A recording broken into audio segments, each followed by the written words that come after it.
و این از اخبار نادیده است که به تو ای پیامبر وحی می‌کنیم.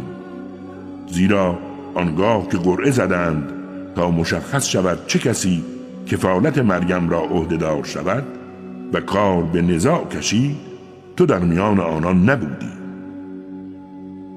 و یاد آورید آن هنگام را که فرشتگان به مریم گفتند ای مریم، خداوند تو را به کلمه‌ای از خودش که نامش مسیح عیسی پسر مریم است بشارت می‌دهد. او کسی است که در دنیا و آخرت آبرومند و از مقربین درگاه الهی است و چه در گهواره و چه در بزرگسالی با مردم سخن می‌گوید و او بدون تردید از نیکوکاران است.